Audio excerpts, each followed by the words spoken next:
ஆகா கல்யாணம் சீரியல்ல அப்கமிங்ல என்ன நடக்குது அப்படின்னு பார்த்தீங்கன்னா, இப்ப நம்ம சூர்யா வந்து பார்த்தீங்கன்னா, தன்னோட ப்ராடக்ட் எல்லாம் ரோட்ல வச்சு தானே வித்துக்கிட்டு இருக்கிறாப்ல.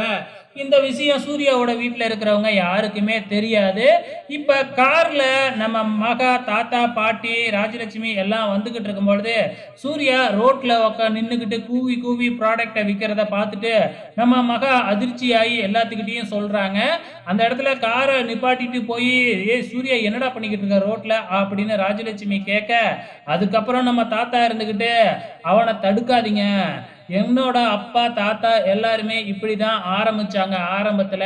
ஸோ சூர்யாவும் அப்படியே ஆரம்பிக்கட்டுமே" அப்படின்னு தாத்தா சொல்ல, "ஆமா என்னோட சொந்த கால்ல நிக்கிறது தான் எனக்கும் புடிச்சிருக்கு" அப்படின்னு சூர்யாவும் சொல்ல, அதுக்கப்புறம் மகாவ அங்கேயே விட்டுட்டு போயிடுறாங்க. "மகா நீயும் சூர்யாவோடயே இரு. சூர்யாவுக்கு சப்போர்ட் பண்ணு" அப்படின்னு விட்டுட்டு போயிடுறாங்க. அதுக்கப்புறம் நம்ம சூர்யா மகா கிட்ட, "நான் உன்கிட்ட இந்த விஷயத்த சொல்லலையேன்னு என்கிட்ட கோவப்படாத" அப்படின்னு கேட்ட உடனே, "நான் ஏன் கோவப்படுறேன்? இதுவே வீடா இருந்தா உங்கள கட்டி பிடிச்சிருப்பேன்" அப்படிங்கிற மாதிரி மகா சொல்ல, "அச்சச்சோ! மிஸ் பண்ணிட்டேனே" அப்படின்னு நம்ம சூர்யா கிண்டல் பண்ண, அப்படியே ஒரு ரொமான்ஸ் தாங்க. இதுதாங்க ப்ரோமோவா காமிச்சிருக்கிறாங்க. வெயிட் பண்ணி பார்க்கலாம். இப்ப இந்த சீரியல் எங்கேயோ மாறி போய்க்கிட்டு இருக்கு.